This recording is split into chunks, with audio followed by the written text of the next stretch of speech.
gentlemen, boys and girls, Buckeye fans of all ages, the Ohio Podcast proudly brings you the Buckeye Lounge. I'm your host, the Schrock Star Shaun Schrock. Along with me, like usual, is my co-host, my partner in crime, the Wolverine Slayer herself, TG. And tonight we have a very special guest, legendary receiver, White Lightning himself, Mr. Doug Donley. Doug, thanks for coming on with us tonight. You bet. Thanks for having me. Guys, we are proudly sponsored by MyBookie.com. If you go to MyBookie.com and put in the promo code Ohio, you'll receive $50 free plays. So please check that out if you get the chance. Doug, welcome to the show. We're very honored to have you on. Well, it's good to be here. It's Ohio State's off to a good start, so it should be an easy little talk. Well, I'd like to start.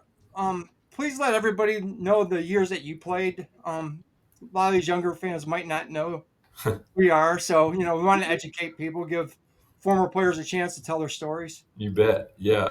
I grew up in Cambridge, Ohio. I got recruited. I graduated high school in 1977, and then I played from 77 to 81. I Okay. played 2 years under Woody Hayes and then 2 years under Earl Bruce. And yeah, it was a great time in my life. Now, Doug, what was that like? I mean, playing for Woody. I mean, that had to be. What was the difference between Woody and Earl, style-wise, or were they both kind of? Because Earl was kind of a disciple of Woody's, wasn't he? Yeah, he was. He tried to be Woody, I think, a little bit. Woody was just such an icon, and he was such a great man. The thing that stands out about Woody to me is, he cared for his players. He was so intense and so uh, competitive, but he cared about his players. He cared about your grades. He cared about your family. And of course, he wanted you to perform on the football field. And so that's why guys would, run through the wall for him because you just knew he cared about you. And yeah, he was just a great man. Now, you being a wide receiver, that offense was kind of known for 3 yards in a cloud of dust. I know he kind of opened it up a little bit more at the during the '70s. He opened up the offense a little bit more. Was Ohio State always the school you wanted to go to? I mean, being an Ohio kid, or was there other schools that you were looking at? No, I was looking at Notre Dame. I was looking at Michigan, Ohio State. I was a tailback in high school, so every school was recruiting me as a tailback. Okay. And so when I came to Ohio State, Woody said, "Hey, Doug, we're going to move you out to wide receiver your freshman year just so you can play, and then we'll move you back to tailback." And so I played every game as a freshman as a wide receiver, and I had never played that position before. And then my sophomore year, that's when they brought in Art Schleister. Okay. And so then they started opening it up. And, I was pretty small, really. When I came to Ohio State, I was 155 pounds. So they kept me out at wide receiver, and it turned out well for me. I say so. Yeah. Um, What was it like stepping into such a storied program as a young player in the late 70s? That's a good question. I think about it now, and I think that I guess I didn't know what I didn't know. If I was put in that position, I think I would have just been nervous, intimidated, and I just didn't know. I just played football, and I wasn't thinking about. I didn't realize when I left the school that I was the all-time leading receiver. I never even knew that. I promise I did not. So, yeah, I don't know. I guess I was naive. I just didn't know that it was that big a stage. I was just going out there playing football. Now you were on the field when it happened, the Gator Bowl.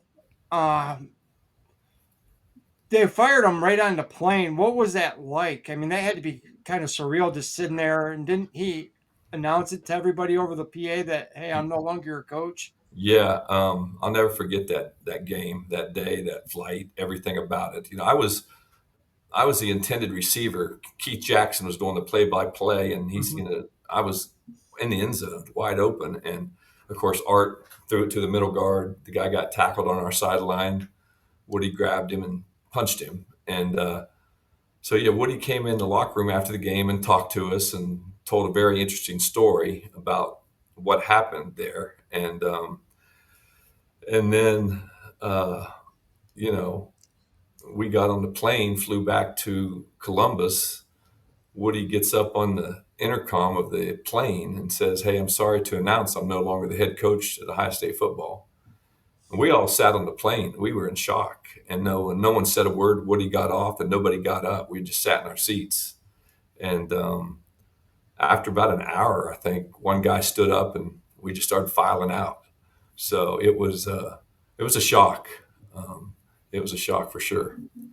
Did you kind of think after he hit that kid that on the flight home? Did you think, man, he's done? No, because Woody hit somebody every day at practice, right? And his hit didn't hurt you. You know, Mhm. I ran a route one day and the ball went off my hands, and this was practice, and the DB intercepted it, and so I started jogging back to the huddle, and I could see Woody coming to meet me halfway, and I know he's going to start punching me. So I started walking instead of jogging back to the huddle. He got tired of waiting on me, so he went back and started hitting the quarterback. Um, so, yeah, Woody, he couldn't hurt you. He just had a temper, and he would just start throwing these punches at you. But yeah, so no, I didn't see it. Obviously, I was on the field, so I didn't see the punch. And he grabbed him by the face mask and uppercut him. But the Oh, guy did wave the ball in Woody's face, Yeah. so I, he waved the ball in his face. yeah, Yeah. he went like this and waved it in Woody's face. So I That give is Woody disrespectful. right. So I give Woody a pass on that, right? I mean, Yeah. it's That football. like I didn't know that part. Yeah, Now that y'all told me. you watch the video, man, and it's yeah, the guy waved it, and Woody.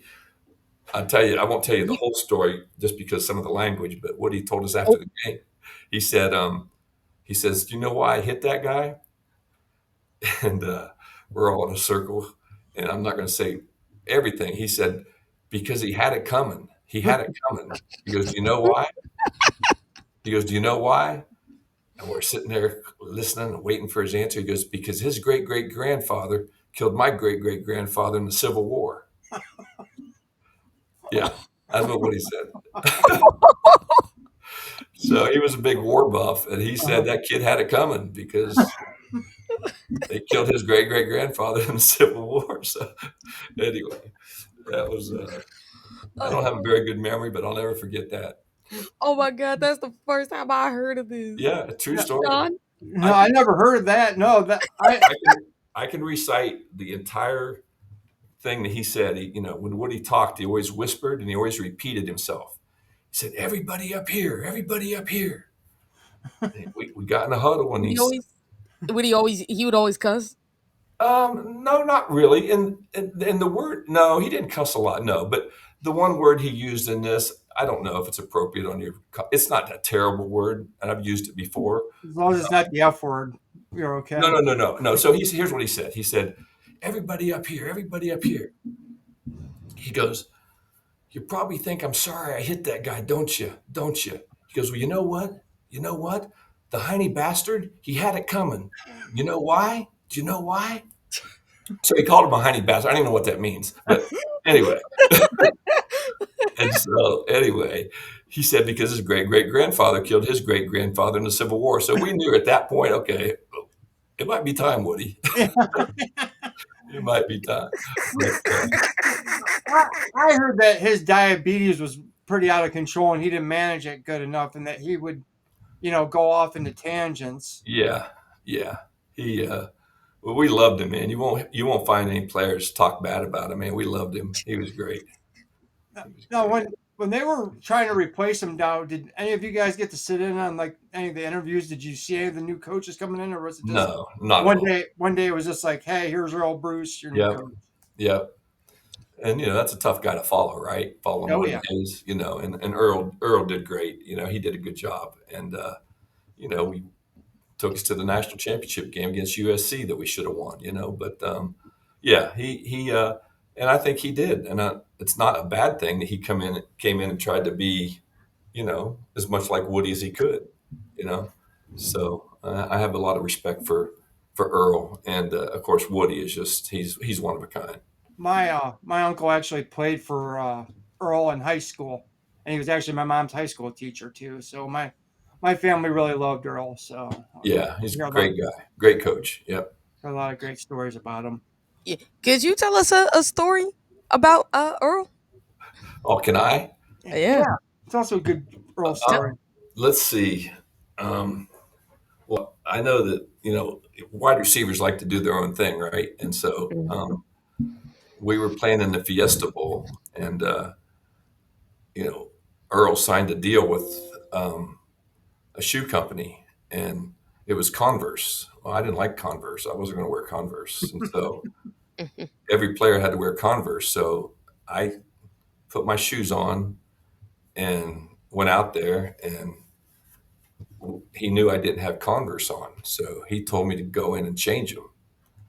And you got to have your shoes that you want if you're a receiver. And Mhm.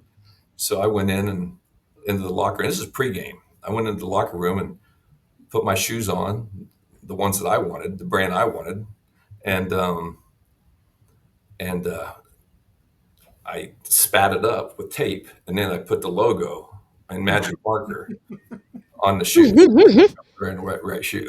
So he doesn't know that, but yeah, that's what I did. So That's Oh, awesome. that is awesome. yeah, I would like to talk to you about that '79 team because you guys kind of came out of nowhere, and I mean a minute. I mean, what was it like the last minute USC scored at the end? I mean, you guys were kind of like underdogs the whole year. yeah. I I mean, mean, the backfield was Marcus Allen and Charles White, Paul McDonald, Chip Banks. They had just everywhere, but we had them beat. We were on the goal line, and we had it first and goal, and we Art had the option, and he kept it all three times on the option, and the tailback could have walked in the end zone, and we ended up kicking a field goal and lost by a point. We would have, we could have scored a touchdown there easily. Um, so yeah, that was a heartbreaker. That was a tough one. is there any receiver that you tried to pad in your game after that you like to really study when you became a receiver that you kind Good of question. So again, I watched football growing up, obviously, and my team was the Cleveland Browns. That was my team. mine too. And yeah, I would watch Paul Warfield, and I just love watching him. And I'd watch what he did, and to me, it just seemed so natural. It just seemed like it's like that's just something that you can do, and I just loved watching him. But again, I was a tailback, and so I never thought about being a wide receiver. I had a bad shoulder in high school, and so I really couldn't. I caught two passes in college because of my shoulder, or not college, two passes in high school. And but I always remember watching Paul Warfield, and he was obviously a great receiver for the Mhm. Buckeyes. So Well, when he was at the Buckeyes, he was a halfback. yeah. Oh, he was. Yeah, He was yeah, okay. yeah. Because Woody's offense wasn't Yeah. spread out back then, so he had to play halfback, and they used to like I know like Bob Greasy and a bunch of the Miami guys would always just be in disbelief that hey, he could have done a lot more for Ohio State if Woody would have let him, but Well, people said I was a wide receiver, but I was a wide guard. oh my I was god. just a wide guard out there blocking because that's all we did was run the ball. So if we threw the ball 12 times a game, that was a lot. But like I say, when Art came, we started throwing it a little bit. But then the first game he ever played was against, I think, Penn State, and it didn't turn out too well. It was kind of an ugly game, 3 or 4 interceptions. And so, yeah, Woody said, you probably heard this: when you pass the ball, three things can happen, and two of them are bad, which would be an interception or incompletion. So that was his mentality on passing. Oh boy. So if you're a receiver, you're not going to Ohio State. Mhm. Well, it's changed obviously now. Yeah. I was changed over the years tremendously. You what? I was changed over the years tremendously. Oh, unbelievable. I look at their offense now and I'm like, oh, I wish I wasn't born in 59. How would you have liked to put? How do you think you would have done in one of these offenses? Do you Oh just my sit back gosh. and go, man, I wish I. It would have been so much fun. I mean, throwing the ball, that wide open offense and just all the different combinations of routes, it would have just been a blast. Yeah. Yeah. It's fun to watch. Yeah, I mean, you would say like nobody should go to Ohio State. Yet a lot of elite, talented receivers still went, and then you saw how well they did in the NFL to yourself, and it's like, wow, even in spite of that whole run offense, they still got great receivers. Yeah, it's amazing. It was just it was tough because you just did a lot of blocking. Woody liked to run the ball, man, and then like I say, Art came and we opened it up a little bit, but not much, you know. So Now tell me about that Yeah. '79 Michigan game, because that was 3 years in a row that you lost to Michigan, and then you guys beat them. That was that's rough, man. Michigan, you know, I'll tell you a funny story on Woody again. We're in the locker room, and you know, you just got to know Woody. He's just crazy. I mean, he's literally crazy. And we're in the locker room, and he's pounding his head against the lockers, literally pounding his head against the lockers, saying, "We're going to beat this team." And then he takes his fist and he punches it through the blackboard, and he says, "We're going to come out fighting. We're going to win this game. We're going to come out fighting." And we're like, so we're all a bunch of animals ready to go, right? So we go down the tunnel, and when you come down the tunnel at Michigan, you take a hard left and go to your bench, right? And then after we come out, Michigan comes out and they run through the Go Blue section, which is a student body that formed a line. So we follow Woody down the tunnel, and he doesn't take a hard left. He runs into the student body and starts a fight. He said we were going to come out fighting. He wasn't kidding. I kid you not. He ran down the tunnel and he just ran into the student body and broke up the tunnel or the line that they had formed and started a fight. Oh my god. he didn't try to rip the sign down like Hicks did, huh? Yeah. So, that got Oh, us going. that would have been funny if he starts a fight and then just tends to rip down that flag. That would have been the funniest thing in the Yeah. world. So, and you love it, right? I mean, that gets you going right there. You're ready Well, to did go. you ever hear the story about the '74 Michigan State game when they had that wild finish at the end, and he had the commissioner of the Big Ten by the shirt and slamming him against the lockers after the game No. because the last play they snapped it and it went between Cornelius Green's legs, and Brian Bashnickel picked it up and he scored, but the ref said they ran out of time, and Woody said they didn't run out of time, and it took like a half hour for them to sort it out, and at the end of the game they finally said, no, you guys lost the game, and Woody tried to get guys together to go over and fight the Michigan State players, and Oh god. Camp Hansen said he had the freaking commissioner right by the shirt and slamming him up against the wall, and the Oh guy my goes, god. he goes, I can't talk to you, you're delirious. And the team doctor said, your heart, Woody, your heart. And he grabbed the heart medicine. He threw it up against the wall. He goes, I just want to die today. He goes, I'm delirious. Damn right I'm delirious. I'm screwing my kids. Yeah. Funny story. When Woody was recruiting me, he came to my house, and we had dinner. And so we're sitting at the table having dinner, and Woody's there, and my mom and dad, and myself, and then Alex Gibbs, who was the assistant coach. And so we're there, and the phone rang, and my mom answered it, and I'm like, she goes, Doug, you might want to take this in the back bedroom. I'm like, well, I got Woody Hayes sitting here. I don't know that I should leave the table. So anyway, I went back to the back bedroom. It was Bo Schembechler. Oh boy. And Bo was calling just as, hey, Doug, we want you to come to Michigan. You'll have a great career here, blah, blah, blah. So I come back out and sit down at the table. And Woody says, who was that on the phone? And I'm like, oh, no. And I said, that's Coach Schembechler. And I'm still thinking between Notre Dame, Michigan, and Ohio State. I hadn't made my mind up. I really hadn't. And Woody stands up. I'm sitting at the end of the table, and he comes and just invades my space and puts his hand in my face and says, I want a handshake that you're coming to Ohio State. I was scared to death. So I shook his hand and said, yeah. So that was that. So Michigan and Bo called it the wrong time. Called it the wrong time. Oh god. So, I swear the Woody Hayes stories are the funniest stories. It's oh like, my this guy gosh. is Yeah. unhinged, but it works. Yeah, it did. It did. And like I said, you won't find anybody say a bad word about it, at least the guys that play. And people thought Urban was unhinged. Yeah, exactly. Yeah, Woody was a different level. I've heard a lot of people say, everybody thought he was this wild, crazy guy, but he had the biggest heart and would do anything. Oh my for, gosh, for man. kids and for the players. I The mean, Children's Hospital and all yeah, the stuff that he did, he had the biggest heart. They wanted to give him a raise, and he said, "No, I don't want a raise.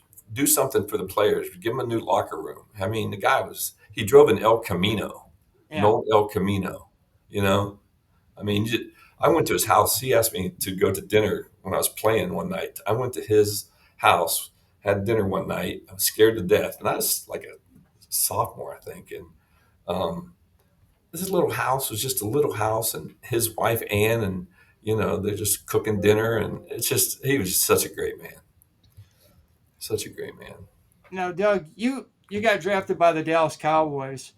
What was it like going from one Hall of Fame coach, Woody Hayes, to another one, and Tom Landry? What was that like playing for Tom Landry? It's night and day. I mean, Coach Landry was, he was just another amazing man. But the total opposite of Woody, Coach Landry was reserved. And, we would, I came in and, it was all the Cowboys that I watched growing up, Hmm. Tony Dorsett, Drew Pearson, Tony Hill, Too Tall Jones, all those guys. So it was walking into a locker room and I was kind of just like intimidated. And, but Coach Landry we would be down, the receivers would be down and doing our group drills, and we'd be messing around. Receivers don't take anything serious, and so we're down there messing around. And all Coach Landry had to do, he stand at midfield, and if he turned and watched your group for longer than 10 seconds, that was telling you, "Hey guys, straighten up." And and so the guys respected Coach Landry tremendously, and everybody towed the line. Everyone towed the line with Coach Landry because he was such a incredible coach and you know good Christian man. So yeah, it was just a blessing to be able to play for two guys like that. And then I played 1 year in Chicago with Ditka, who was kind of like Woody. So Yeah, I was doing some research on you. Is it true you were the second fastest player on the Cowboys behind Dorsett? yeah, we had a race. Everybody, it's kind of like, I don't know, all the brothers were so worried. Me and Dorsett were going to race, and they're like, "Please don't let the white boy beat you. Please don't let him."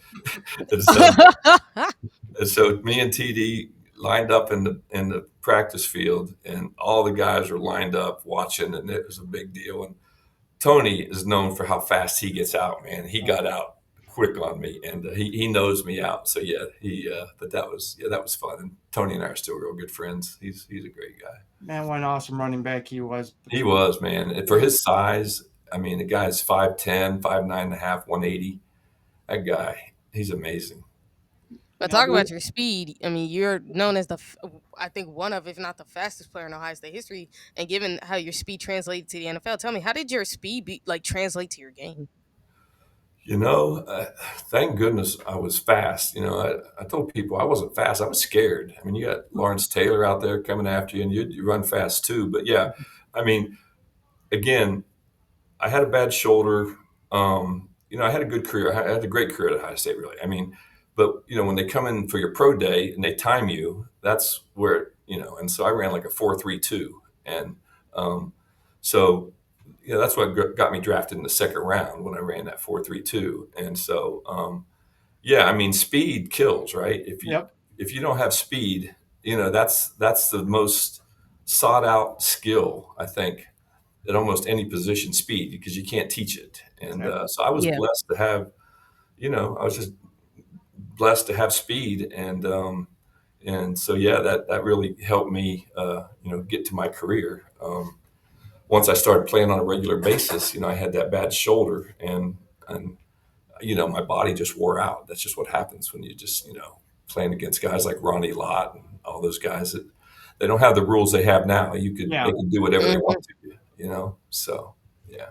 you Yeah. Well, speaking of such too, given the fact that your speed translated to the NFL very well, how would you say Ohio State helped you translate to the NFL as well as you did? Because when you talk about speed, there are a lot of receivers that have speed but don't translate very well at the NFL. They Yeah, don't. that's true. That's very true.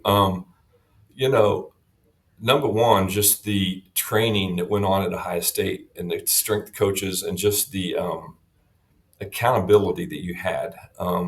You had something to live up to, and there was no taking it easy.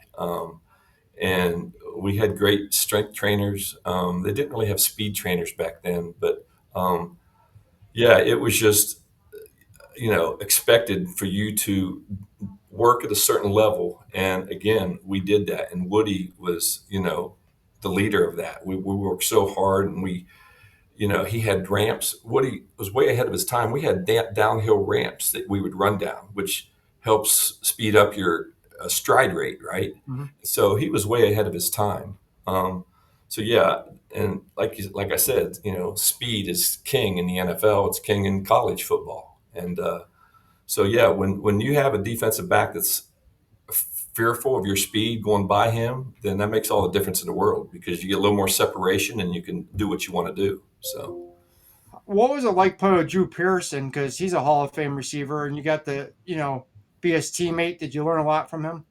Drew is one of my best friends. I named my son after Drew, and Drew was a 4'9" guy, 4'9", and talking about modeling a guy and trying to follow him, the routes, the precision of routes he ran, his toughness, his hands. Um, he's a Hall of Famer now, which I'm glad he is, because he was amazing. And I would watch him run routes. I didn't know how to run routes. I was a tailback. I just ran fast. And when I got to Dallas, I didn't know how to run routes in college. I just didn't. And then I got to the NFL, and I just watched Drew Pearson, and I learned how to run routes. And yeah, he's amazing. When you think about, free agent from Tulsa, 4'9". Can you imagine being a 4'9" guy running routes in the NFL? And he was amazing. Yeah. Well, thing is, back then, you know, people might hear you say 4 or 5 and be like, "Man, that's kind of slow for a receiver these days." But back then, that was flying. Yeah. Yeah, it I mean, was. people weren't running 4.3s or 4.2s back then. No, they weren't. No.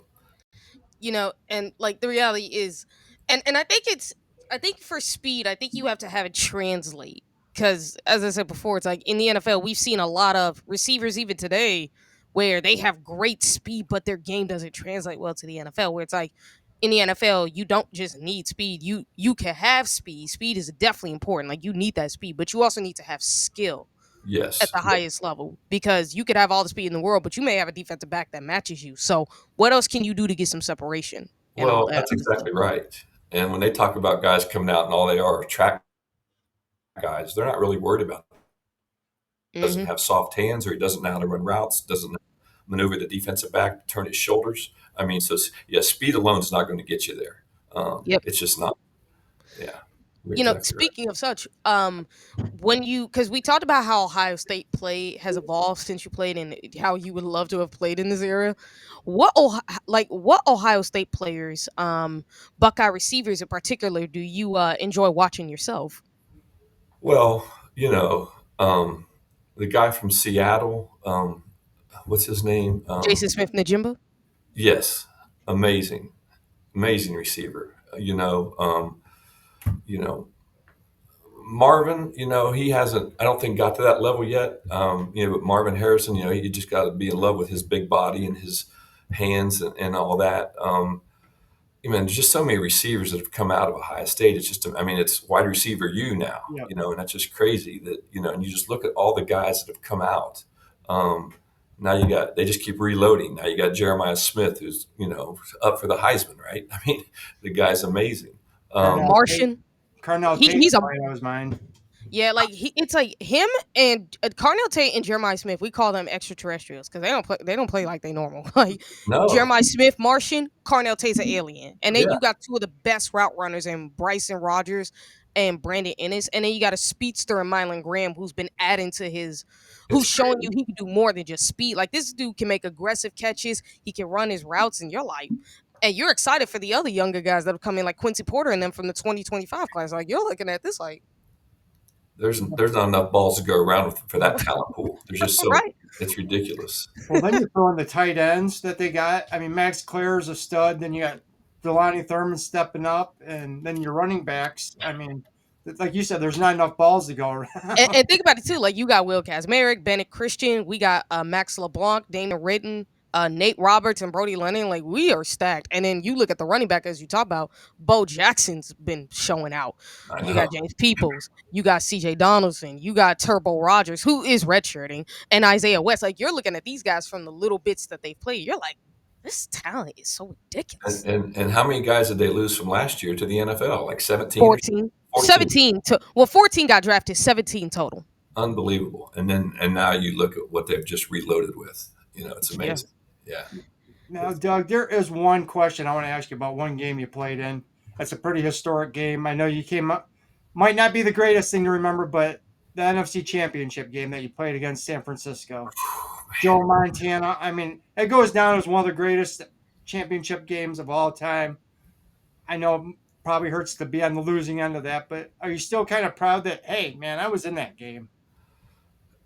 I don't know if proud, because there's two games that just haunt me. The USC national championship game where we should have had a ring, and then the NFC championship game against the 49ers, right? And then we would have went and played the sorry Bengals and beat them in the Super Bowl, So Yeah. it's like San Fran did.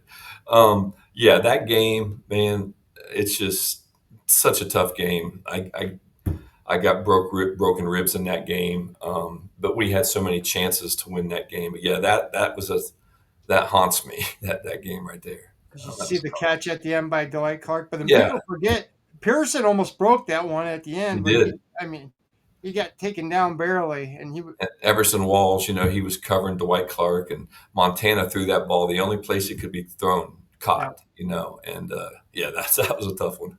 that was the Yeah. start of the San Francisco dynasty. Yep, Yep. it And really was.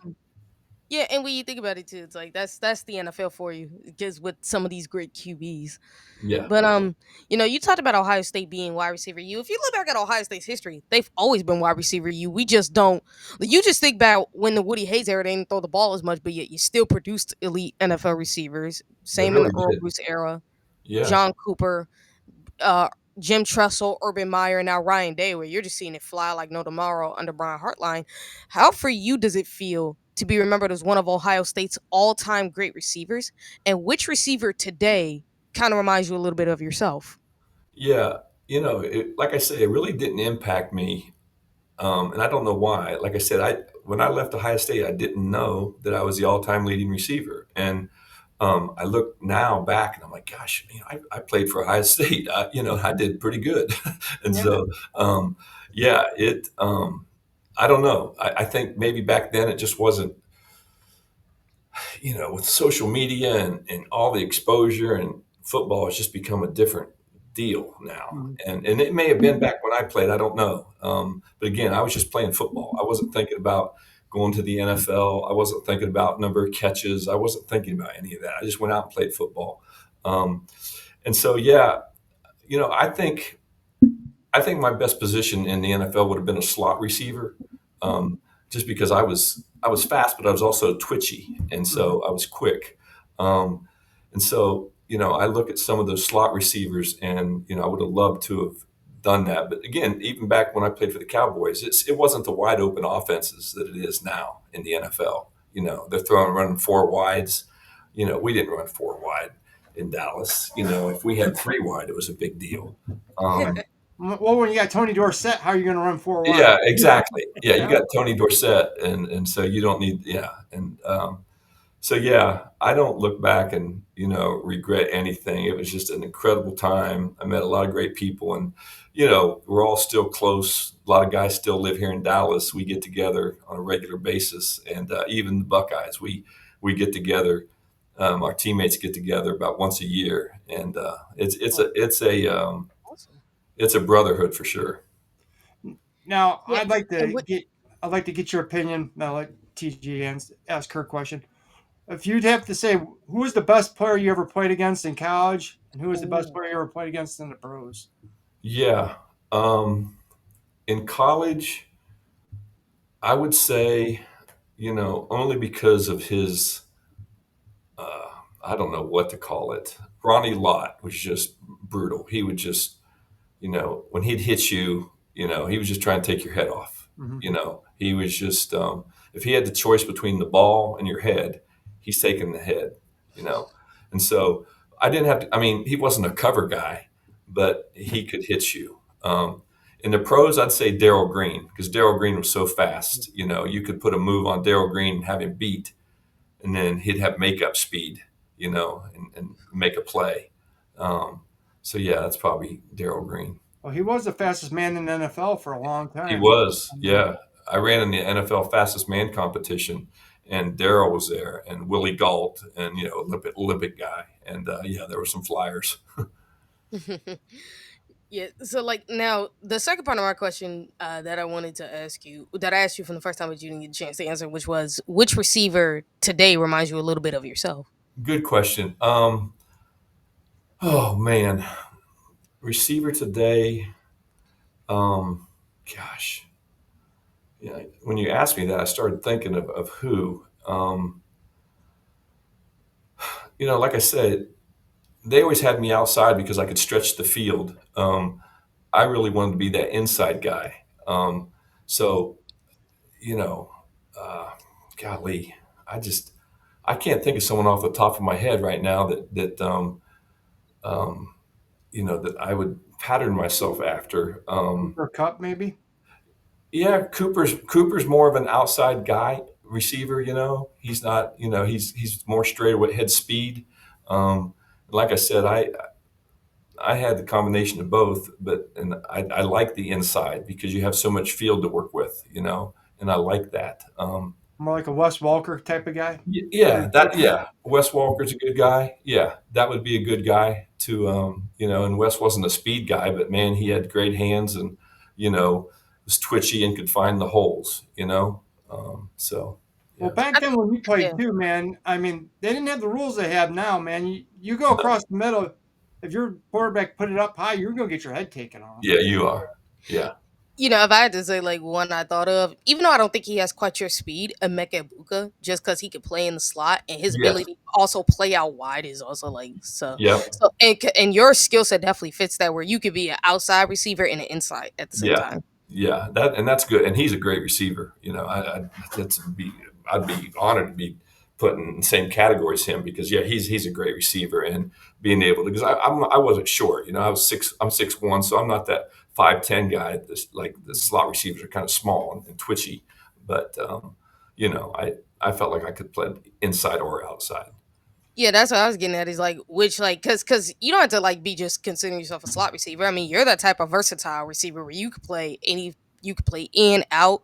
Right. If they wanted to, they could put you in the backfield and have you like run a couple Yeah. times. So like a Mecca was a perfect fit because that's what they had him doing for a while. Was they had him playing tailback for a little bit, getting in the Yeah. backfield, and they were having him playing in and out. And I noticed they do that with a lot of our receivers that can do that too. Oh yeah. Yeah. They're weapons. You just put the ball in their hands and something's going to happen. Did you run any reverses or counters? Yeah, yeah, we did. Yeah, I ran a lot of those, in Dallas, and then I ran a few in for Ohio State too, and returned kickoffs also. Did you enjoy that? Returning kicks? Yeah, I liked returning kickoffs. I didn't really like punts just because you're just a sitting duck, man. You Mhm. just that ball's coming down, um, yeah, I like kickoffs because you could get the ball and you could see the whole field, and yeah, that I love kickoffs. Well, back then the wedge was legal too, so you had that wedge in front of you, and Yeah. people were just coming down full bore. I mean, no wonder so many people have Oh, head injuries, without having problems from back then, It's a man. collision, just Yeah. a Yeah. head-on collision. It's not good for the body. Um, we talked about Woody Hayes and Earl Bruce, and what lessons have they taught you that go beyond like football that have stuck with you? Such a good question. You know, Woody would tell us, every day. He said, every day one of two things happen: you get better or you get worse. You don't stay the same. And so, you know, I I to that day, I like, okay, you're gonna get better, you're gonna get worse, right? And so that's one thing. The other thing that Woody drilled in our heads, and I drilled it into my kids and teams and young kids that I've coached is, and Woody was so smart. He said, the problem with youth today is they're better than they think they are. They're better than they think they are. what he was saying was they don't believe in themselves. And so to get young people to believe in themselves, that's huge. And when you believe in yourself, I mean, I don't care what you're doing, business, school, athletics, and you believe in yourself, you go to another level. You go to another level. I remember my first game that I got put in for the Cowboys. I was scared to death. One guy got hurt, and Landry said, "You're in." And the first play they called to me, and I caught it. And then the next ball, I caught it. And if you drop one of those, it gets inside your head, and then you start doubting yourself. You know, and you see it in the NBA, you see it in everything. If guys, I think the only guy that never doubted himself was Michael Jordan. I mean, so what he said, believe in yourself. Um, are you going to get better or are you going to get worse? And then, hey, look, you're going to get knocked down. You're going to have some rough times. What are you going to do? Are you going to stay down or are you going to get up and go again? And those all sound like cliches, but they're not. It's real. And so yeah, those are the things I learned. Who would you say is the toughest football player you ever played with at Ohio State? Oh man, that I played with. Yep. Probably the most physical guy I played with was Todd Bell. Todd would hit you. Toughest guy, man. There was, you know, Marcus Merrick was a tough guy. He was an undersized linebacker, but man, he was a tough guy. Glenn Cobb, another linebacker that was a tough guy. Um, our offensive linemen were just, Tim Burke. You know, we just had a good group of guys, and Woody just, he kept us together as a unit, and we would fight for each other. And you know, Calvin Murray, running back, was a very tough guy, undersized guy. He was tough. Yeah, there was a lot of guys. I had a lot. Ray Ellis, he, defensive back, and there was just so many guys that were tough. Tom Kuzno. Tom Cousineau, yeah, I talked to Tom about a month ago, and another guy. I mean, the list goes on. It's just it's amazing. Um, kind of talking about today's football. What is your thoughts on the transfer portal and NIL for today's college football? You know, I understand that there's so much money out there that college football. I just and I feel like the guys should be getting some type of compensation or something, but I feel like it should be something that they get at the end and not while they're playing. And something that maybe they get if they stay with the same team, make it something like that. It's just changed the game. I think it's a lot of coaches like Saban and who Nick was a coach at Ohio State when I was there, and they have a hard time dealing with a guy saying, okay, well, yeah, how much are you going to pay me? Mm-hmm. And that's tough for an old school coach, right? To do that. But if you're going to be competitive in today's climate, you've got to play the game. And I'm not saying the guys don't deserve it. Because look at what the coaches are making. Look at what the schools are making, right? Yeah. It's crazy money. But I just wish maybe that money could be set up for these guys, something at the end, when they graduate, and give them something to, shoot towards and get that money. That's probably too idealistic. That'll never happen. But Yeah. yeah, it's changed the game. Um, I don't know that I like it, but it's, I'm glad it's good to see these guys getting money. But again, I don't know. It's just a lot of times they're not prepared for that kind of money. And then that leads them down a bad road, maybe, if they're not getting good advice. Sure. Yeah. I would say that with what they're trying to do, and I can see where they're going with this, is kind of making it NFL like. And we talked about how they should have like a cap or something to really like make sure these guys can't just demand a certain money, which they tried to do. And we kind of see like it's somewhat works, but it doesn't, because it's like you kind of giving these schools somewhat of a loophole to work around. So Yeah. but I don't mind these players getting paid. It's just that and when you think about it too, with some of these kids, it's like they kind of do it based on situation.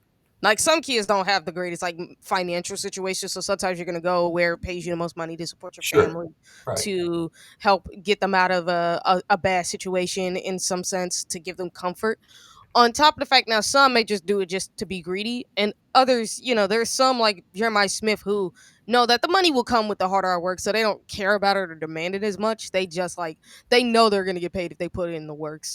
Yeah. Um, so I don't mind that they get paid. It's just that you need to have these guys set up for, like, I would say how Ohio State does it is they teach these kids how to handle their money. And they Yeah. don't like just promise them stuff. Like you see a lot of these schools promise these kids things that they're never Car. going to deliver on. Right. You did Right. this, not it's not gonna happen. No. So that's why some of these kids kind of get drawn in and where they get taken advantage of the most, because they don't have the best support, they don't have the best like advice to get, and some of these schools really do try to take advantage of these kids on top of that Sure too. they So do. like so Yeah. like so that's why. And when you look at a program like Ohio State, they don't use NIL to do that. Like they know they can't like promise or guarantee anything. They don't want to be one of the schools that just lie on these kids to try to take advantage of them. No, they want it to be fair, and they want to also establish a culture where it's not all about the money. Like, look, you will get paid. There's no if, ands, or buts about it. You will get paid. But Right. we're not gonna promise you money from the get-go if you're not gonna be like an immediate impact player. Like if you want like the type of money Jeremiah Smith's making. Like he's making this kind of money just because he's done on the field is why Right. he's making the money. And you Right. look at like our 2024 team that everybody keeps talking about, the $20 million roster, and if they don't start shutting up about it. But the reason those guys got paid is because of what they did on the field. They've been a part of this team for like 4 or 5 years, and Right. they've earned that right. Right. So for Ohio State, they're like, these guys have been here longer than you, and they've earned it, and they've been through it. Unless you are a Jeremiah Smith or just an instant impact player in general, you will not get paid this kind of money because you have real people, like real investors' money put into this. Right. So it's going to put more pressure on you than you realize, because they're going to want to get their value back. So I think how Ohio State handles NIL is a way that every program should be handling NIL. Like you have 100%. Georgia, who kind of handles it a little bit, who handles it better than most, but they still have their own sense of like, you promise these kids a little too much, if we're being Yeah. honest.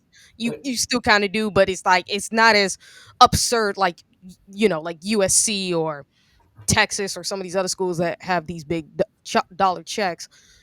But it's like, just have a culture in place, have something established where these kids can make money, but you're not taking advantage of them and you're giving them like advice on how to handle it. And that's Absolutely. what Ohio State does all the time. Absolutely. And then you have the situations where a guy's getting paid, and this maybe at smaller schools, a guy's getting paid and they've gone to get that money from a booster, right? And there's maybe a guy behind him that's better.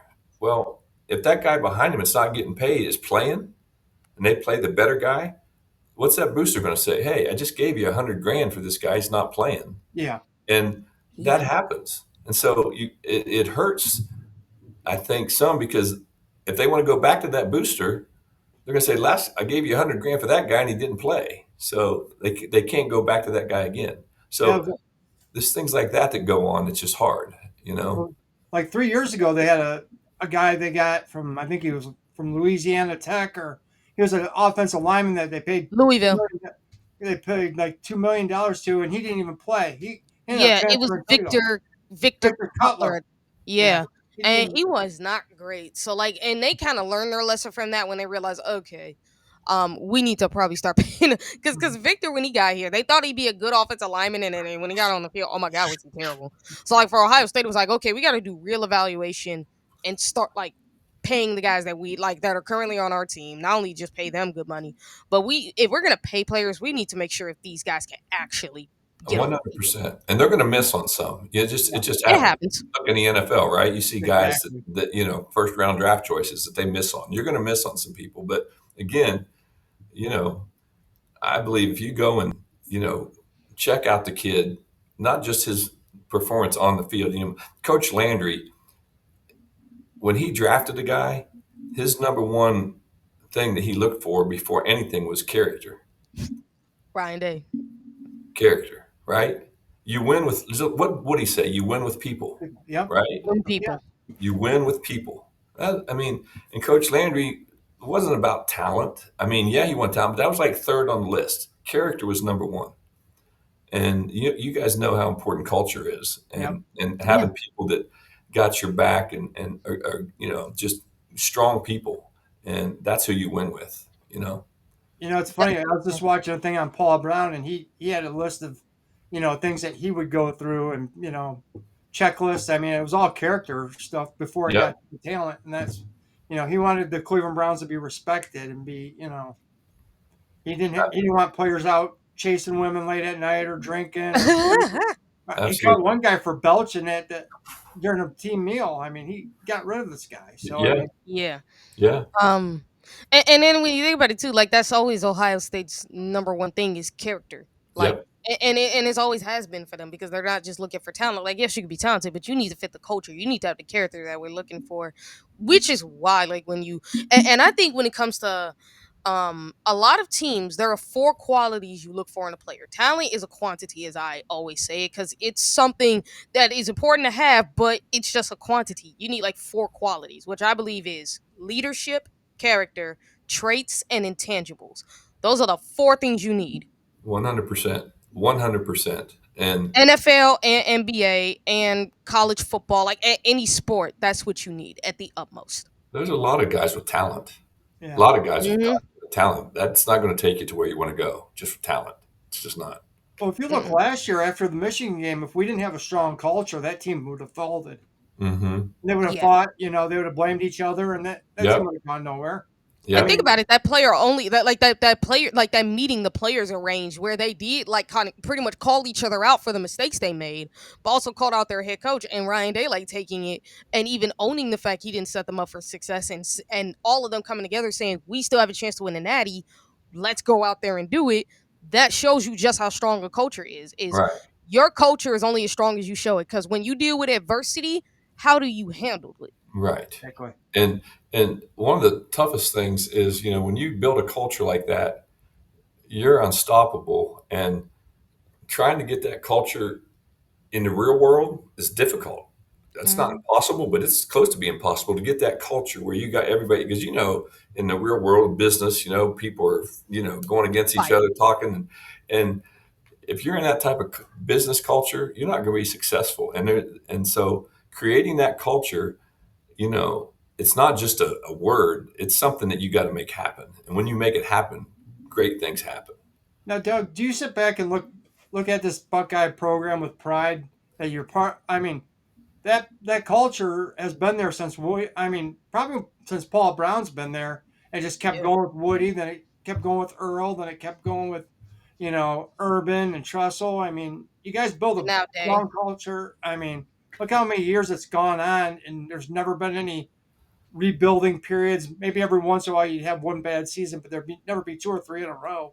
No, Not absolutely. only that, not only that, but it's like you have it where each coach has built on that culture. They've expanded it in multiple different ways. Well, the standard's been set, right? I Mm-hmm. mean, Yeah. Woody set the standard, and if you're going to come in and try and change that, you know, like when I Oh, came to the fan Dallas, base will not allow it. I'm sorry. They right, won't. right, and when I came to Dallas, coaches didn't have to hold guys accountable. The players were holding players accountable, and if a guy wasn't working or not going 100% for some reason, he didn't have to worry about the coach. You had to come to the sideline and answer to Randy White, Too Tall Jones. Yeah. They're getting on you, Oh and yeah. so that just didn't happen. And of course, Landry didn't recruit guys that, or draft guys that would do that. But, you build that culture and all of a sudden they become the leaders. And it's not the coach telling you what to do, it's the players holding you accountable. That's the players policing Yeah. themselves.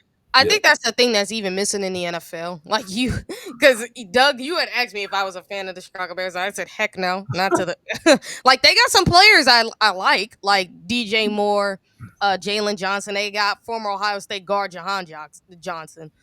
But no, like they have no culture. Like they were close to building one, and then Right. you but the problem is because the problem is they have a quarterback. I've already talked about him enough, and Shaun, because I ranted Yeah. on him enough, where he has none of the things you're looking for in a franchise quarterback. He has none of the things you're looking for at all in what we talk about with culture. He has no Right. leadership.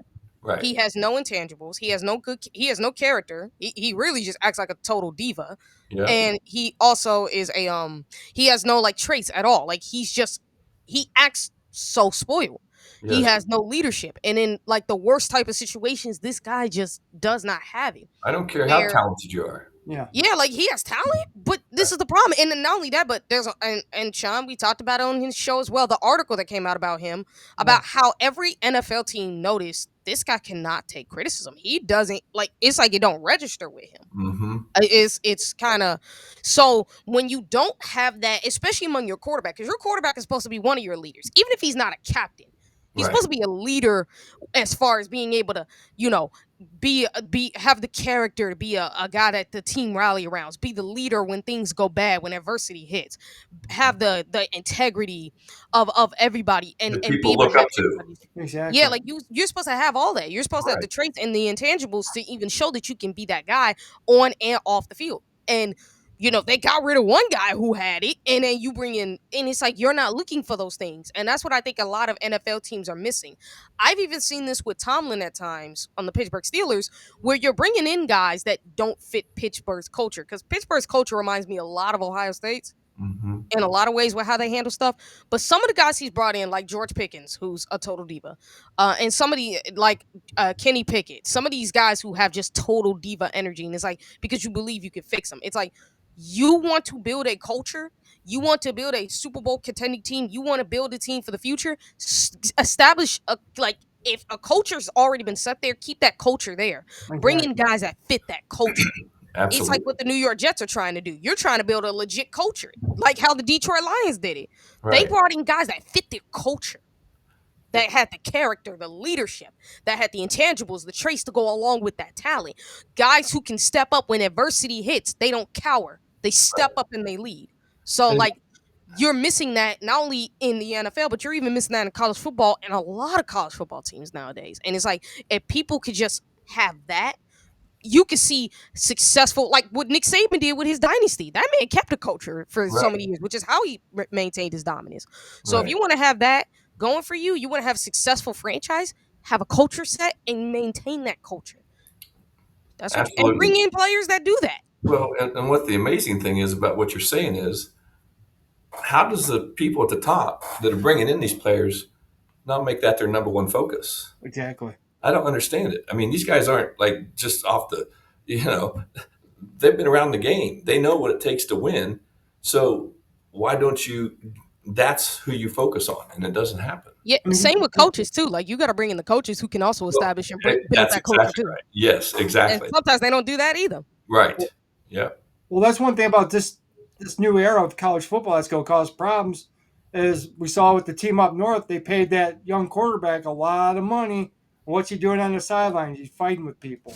They got no leadership up there. You got an 18-year-old kid thinking he knows it all. And Entitled. he's Yeah. yelling at people, and you got no leadership on the team, or there's no head coach telling him, sit down, shut up, and they're fighting on national TV. Yeah, and they were also flipping off the revs, if you remember, Sean. When the year I played for the Bears, it was a year after they won the Super Bowl. I'm talking about a culture, because you had Mike Singletary, you had Dave Durison, you had guys with just incredible character, Walter Payton, these guys, and I came in as a guy, just a new guy, and they just immediately bring you into that culture, and it just felt like a team, and that's why they were so successful. What was it like playing with Payton? Oh, he was great. I mean, he was great. Just don't turn your back, because he'd always snap you with a towel. He was a jokester, man. He was always doing something to you. But man, Yeah. what a great athlete, man. Oh That my guy was God. so It's smart. like it's some you really do like want to see more of in today's day and age, and you hope people could continue is just build a culture, sustain it, and like have people and have others bring others into that culture. Because again, you see this at Ohio State where people are just bringing the Ohio State players are just bringing players into their culture and just showing them this is what the culture is. You want to Right. be a part of it. This is how you can be a part That's of right. it. This You're a not bigger brotherhood. than the program. You're not You're bigger not. than the program. Yeah. And you never, and no one is, no one, No. not even the coaches. They don't even carry themselves as that. No. Especially now that we have a defense coordinator that don't do that. Right. Another team that you can see where this had been impacted about, Sean, not just scum, but Texas A&M. Like, remember, they bought the greatest recruiting class of all time, They and all look left. how well that turned out. Like, Yeah. all them dudes left. Mm-hmm. And there are even more instances of this happening throughout college football. Where it's like buying a team does not guarantee success. It Like, as does much not. as people could say Ohio State did that with their team, it's like, no, the players that they paid with this $20 million salary were guys that were already here. And the one guy that actually got paid just as much as the seniors is a generational talent that made impact in his very first year and was already the best player in college football in his freshman year by the name of Jeremiah Smith, who's a dog. Like, Yeah. that is the exception right there, is a guy like that. Right. Yeah. Are paying Caleb Downs to come over. I mean, Right. I got And no Caleb problem with Downs that. always wanted to be a Buckeye. He didn't care about being paid, but he got paid because he's the best safety in college football. And arguably, when he was coming to Ohio State, was the best player in the nation until Jeremiah Smith came around. Right. So you got two of the best players in the nation. Of course, they deserve to get paid. And nobody complains about that. Yeah. Yeah. Now, Doug, we've had you here for an hour, and we appreciate you. You bet. Is there any tell people what you're doing now? Is there any businesses that you want to plug? I know you got a business that you do. Yeah, I have a business that I've owned for a long time, and so we insure contests. So name of my company is Advantage Hole in One, Okay. and so when there's a golf tournament, and you see a car sitting out on a par three, and someone hits a hole in one and they win the car, we insure those prizes. So that dealer calls me. We insure those prizes. We insure field goal kicks where they pull someone out of the stands. If they kick a 45-yard field goal, they win $50,000. So, if you're having a golf tournament, a fundraiser, or anything like that, that's what we do. We insure it. We're behind the scenes. If someone makes the shot, throws the frisbee through the car window, all kinds of crazy contests, we write the check for the prize, and a lot of fun. How would people find you? I know I found you on Facebook, but how would people get a hold of you? Yeah, AdvantageHIO.com is our website. HIO stands for hole in one. And you can see everything that we do from golf to all the specialty contests. So AdvantageHIO.com. And yeah. Well, we appreciate you coming on. This week's a bye week, but the following week we play Washington. You got any predictions? I think the quarterback's getting some confidence. He's getting some games and reps under his belt, which is helpful. And I think they're just going to keep building on that. So yeah, I think they'll probably definitely win just by how many touchdowns. Right? It's fun to watch, and I still have season tickets, so I love coming back to watch the Buckeyes. Nice. Yeah. How much do you love my Patricia, by the way, in this defense? Oh my gosh, I just love it. I love his demeanor. I just love everything about what he's bringing to the table. It's exciting, and it's fun to watch. I tell you, a lot of pride that you have for being a part of that, and yeah, and they welcome you when you come back, which is nice. How many games do you get back to? How many games do you get back to a year usually? Well, my son was playing college football, and he's not this year, so I didn't get to any games because watching him. Sure. But now he's just going to run track, so I'll be getting back to some games this year. Nice. So, yeah. Nice. So. We hope to have you on the show futurely to start talking more about this team. Yeah. Well, you guys do a great job, and I'll come back anytime you want me to. So I appreciate it. Well, we really appreciate you, and it was an honor to have you on, Doug. And you have an open invitation anytime you want to come back. You're more than welcome. All right. Well, thank you much. I really enjoyed it. TG, you got anything else you'd like to say before we wrap this up? All I gotta say is like, share, subscribe, turn on those notifications so you never miss these type of episodes, these type of shows, and make sure you guys always, and I mean always, say out loud with your chest puffed out, "Scum sucks." Say it with pride, baby. All right. How do we always end this, TG? OH. IO. I love it. Go Go Bucks. Bucks. And Go Scum Bucks. still sucks.